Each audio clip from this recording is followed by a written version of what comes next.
Hi, my name is Enda Murray. I'm the director of the Irish Film Festival. I'm delighted to be joined tonight by Prasanna Puwanarajah, the director of Ballywalter, and by Shauna Kerslake, who plays the lead role of Eileen in the film.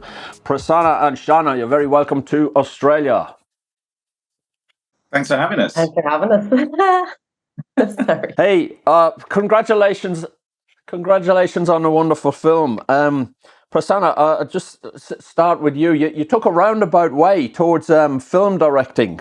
You were a doctor, which is more stressful, film directing or being a doctor? Film directing is stressful in a very unique way, but most of the time you're doing something in the pursuit of something creative rather than something actually physically terrifying.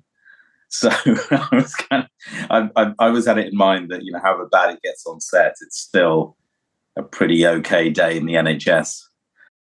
Pretty good way of looking at it. You know what I mean? So yes. Yeah, I don't remember ever being feeling too existential about it, but nevertheless, I sort of spend years and years and years trying to get films made, and they are an act of belligerence and luck just for them to even exist. So sometimes when you feel that it's slipping through the cracks a bit, it can feel quite real, but we held it together. Very good. Hey, so Ballywalter was written by Stacy Greg, who I saw her debut film Here Before in 2019. Quite a turnaround in style from her previous work. So how did you come to be on this project yourself? Well, Stacy and I worked together about 10 years ago, over 10 years ago for the first time, on a project that she'd written set in East Belfast.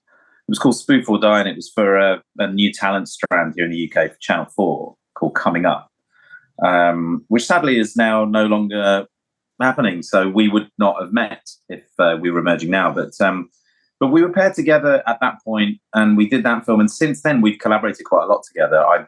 I've directed her in theatre shows. I've helped her with her live artwork. We've worked together on TV pitches and things like that. So we've had like a quite varied collaboration together. And this film was about Ballywalter was about trying to find a space that we both connected with on our sort of personal, spiritual kind of Venn diagrams around characters and relationships, the scale of film and project and humor and something deadpan and strange and, but ultimately about real human things and humane things. But Stacey's interests are really kind of incredibly broad. And she's an incredible playwright and performer, and I think it's a really wonderful thing, actually, how difficult she is to pin down, both in terms of content and also in terms of tone. Because as you say, Here Before is a very different movie in every sense. It's a genre picture. It's a thriller. It's really kind of beautifully authored as a kind of piece of filmmaking.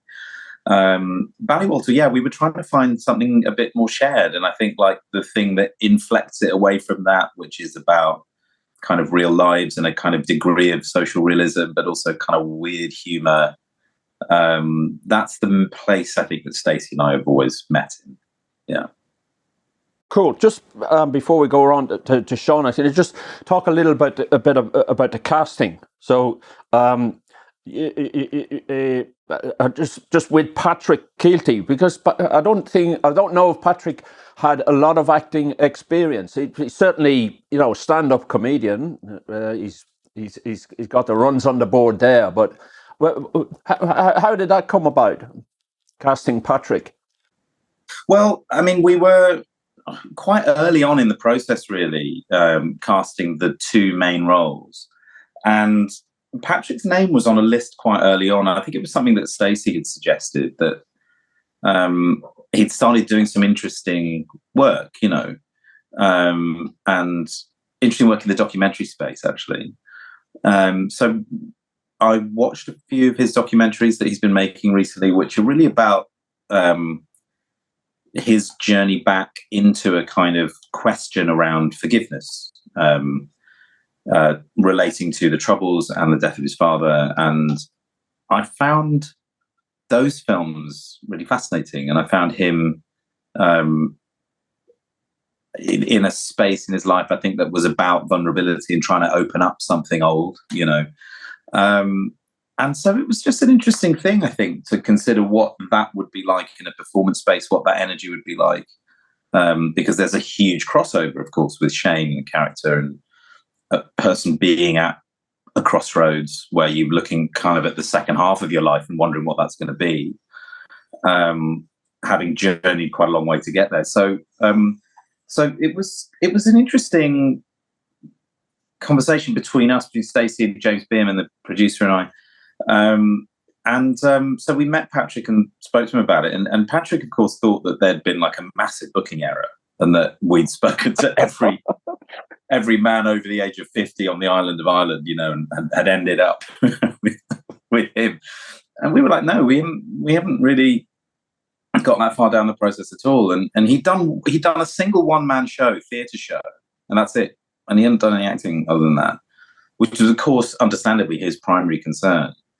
But, you know, I was sort of confident that once we'd done the right amount of rehearsal and just exploring not only the character, but also the processes of filmmaking, that once he and Shauna and I all got into the space together, that we could get there. So. Very good. Shauna, could I turn to you and just ask you the same question, how you got involved in the film? It's a change of gear from Smother. You went from County Clare to County Down, so one end of the country to the other. Yeah. Just tell us how you... Yeah, it's a great way to experience Ireland anyway, you know, getting cast in different places, brilliant. But how I got involved in the project, I met Prasanna and our producer James in London. I was living there at the time, and I too, like Patrick, thought I didn't really understand what the meeting was, because it wasn't an audition and we were meeting and it was like, do I have a full driver's license? And I was like, yeah, I do. But I didn't understand that was basically the vetting, and that was me, like, you know, in the process of like getting to work with them. So like that, I kind of left the meeting going, I don't really know how that went. I don't really know what that means. And yeah, I assumed I was far down a list as well. And yeah, but here we are, we made the movie, and I'm absolutely delighted to be a part of it. So yeah, so Eileen is not the was not far down the list at all. Shauna was very much at the top of them. It was one of those meetings where we were just kind of like, we just wanted to meet Shauna and see whether we would all kind of vibe and get on, because it was never really in our minds the question of her caliber as a performer. Because as you said, you know, like, her work speaks for itself, but she genuinely wasn't going to get the job if she couldn't drive. So we did have to right. Well, that's fair. And you know, there was also a couple of other things, you know, because obviously, you know, Shauna's from Tala, and Eileen's from East Belfast, and so I guess we were also kind of talking about like what Shauna's, I guess, appetite was for like quite a major accent journey and transformation, which was an incredible journey actually in the end. And so much so that our Northern Irish crew on the last day, because we didn't really socialise at all in the film, because we shot it right in the middle of the pandemic, pre-vaccine pandemic. People only really saw us on set, and so they only really saw Shauna in her East Belfast kind of setting. So on the last day, when she kind of flipped back to Dublin, the crew were kind of bewildered by it in the very best sense, which was great. So yeah, so there was a few things in that conversation, but none of them were really about whether we thought Shauna could do the role, because it was clear to all of us that she could. Maybe we should have said that to you, Shauna, just that would have been a bit clarifying. It's quite, bewildering as an actor, because you're always used to auditioning, and so it was kind of like I didn't really understand. So I then left the meeting kind of going, I was probably a bit weird as well because I didn't really know where my footing was. So I was like, but yeah. So we stayed in the accent the whole time, which was Prasanna's idea, really. Which now has given me confidence in like other jobs to go, no, I'm actually going to stay in the accent, or no, I will do that. And it has really helped get in the mindset and, you know, just for how lyrically and like how the syntax of a character's voice works. So yeah, I've used that since, but yeah, we stayed in the accent the whole time, which was terrifying because I thought it was going to be so embarrassing, but we did. Eileen is not the easiest of characters to get on with, I wouldn't have thought. Like when you see that on the page, how do you go? How do you go about putting your own spin on that? How do you prepare, I suppose? Yeah, you obviously want your characters to be likable, but then at the same time, you're trying not to concern yourself with that as well. Unless that's in the character and they really want to be liked. And in fact, this person, Eileen, probably wouldn't want to be liked, to push people away. So that's all part of it, all of her front, the way she uses her comedy. You know, she's kind of like, it's a defense mechanism. But to get into the role, it was finding her voice, and then I do a lot of mundane tasks. I find that cleaning can often be a great way into character because, you know, you let your mind wander, but also then you can go, how would this character do that and what would they be thinking of? And those kind of things help me get into character. And then just music, trying to find what music she would listen to, getting playlists together. Prasanna was on that as well. And yeah, lots of driving around, just sitting with my thoughts. Yeah, just segue from the driving around. How important was the location? I actually didn't realize Ballywalter was a real place until very recently. But how important was the location to the telling of the story? Maybe Prasanna. Well, it was sort of central to it, really. I mean, when Stacey and I were first thinking about this film and what it would be. What we wanted to be telling the story of was two people kind of on a journey together. And so you've got the kind of focus of Belfast, I guess, and you've got the second place, and the second place being Ballywalter as it is, kind of out on the coast, but also in quite a secret bit of Northern Ireland. The Ards Peninsula is just not the kind of place that you go to unless you really mean to be there. So it has this kind of like Oklahoma Panhandle kind of vibe, you know. It's quite, I guess, it's quite private and it's quite quiet and strange. It has a sort of mystical quality to it. There's it's a very religious place. It's unusual, but it is also like weirdly a place that a lot of people in Northern Ireland go on holiday for the summer. There's like a couple of big caravan parks, Ballywalter. So as a place to go and hide out for Shane, for Patrick's character, when his marriage is kind of crumbling, it was sort of perfect because no one would really ever find you there, you know. But you do have the expanse of ocean, and you can see Scotland from there on a clear day. So there's the possibility of like visible horizons that might in some way connect to your future. So it was really important. And actually, when we were putting together the finance for the film, one of the things that can standardly happen is because you can't quite get the finance to work in the place that you really want to shoot it in, people start thinking about whether the film can live anywhere else. Like, can it be a film set on the North Welsh coast, or can it be a film set on the south coast of England or whatever? And I think there was something about not only that kind of weird spiritual geospatial thing around the Ards Peninsula, but also the very sort of secretly, distantly buried emotional heritage of the Troubles and the way that people kind of hide in humour, that made really that place kind of perfect for the telling of this story between these two particular people. Yeah, I was going to ask about you mentioned early on about Patrick's guilt about the Troubles and kind of where the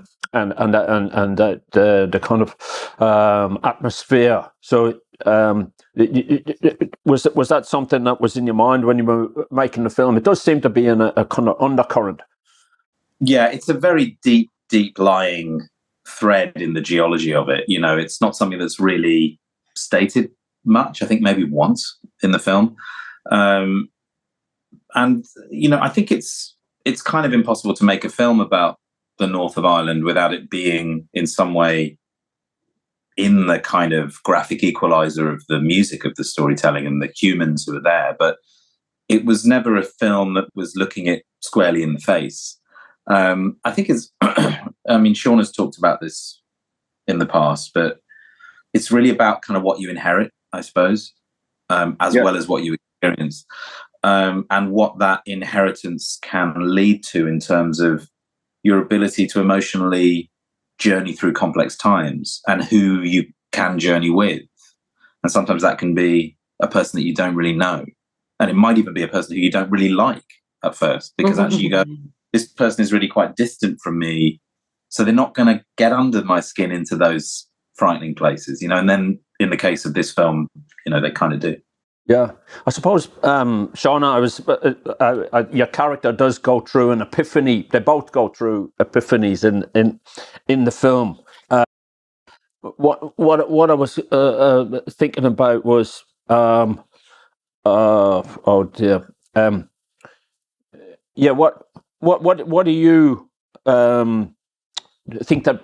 What would you like people to take away from watching the I suppose reconciliation. I suppose that's the word I was trying to reach. But yeah, what do you hope people would take away from watching Ballywalter?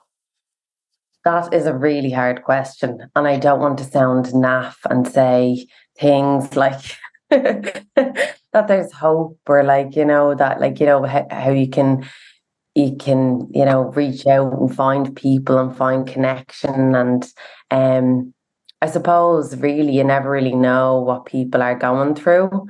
And I'm just going to sound really sad, am I, about kindness and a little bit kind of thing. But no, what I love about it as well is that it feels like quite a big and a small story all at the same time, but small in its humanness, which obviously makes it big, but small in the way that this is only the start of their journey. They still have miles to go, and they kind of met each other at this little point, helped each other along, and they still have miles to go before they're like fixed, or better, or where they want to be, What was your most enjoyable, looking back on the experience? What was your most enjoyable? Any moments that jumped out from the making of? To be honest with you, I had an absolute ball shooting this film. Like, it was during a time we felt so lucky everyone else wasn't able to work or move, and here we were working and having the crack together and just getting to work with Paddy and Prasanna, and it was just so much fun, Really cool. was. I think it's the most fun two people have had in a Toyota Corolla in a long time, Wow. And but there were sometimes there were 5 of us in that car, which, as you can imagine, in COVID time was like genuinely no joke. And we were like disinfecting the steering wheel and stuff, and like people just trying not to, the windows were down the whole time. But there were whole periods of the film where it really was just Shauna and Patrick waiting for us to get ready to shoot, And it was January, it was cold, it was rainy. The warmest place in Northern Ireland was the inside of that car. And sometimes you just sort of flick on the mic to tell them something, and they're just having the crack in there. They're just like, having a great old time while we're freezing our knackers off outside trying to sort of strap a light to the side of the truck. But then the sound or the focus puller would be like, they would hear bits of our conversation, and so we'd be passing kind of conversation as we were getting in and out of the car, and that's how you'd communicate. But it was brilliant.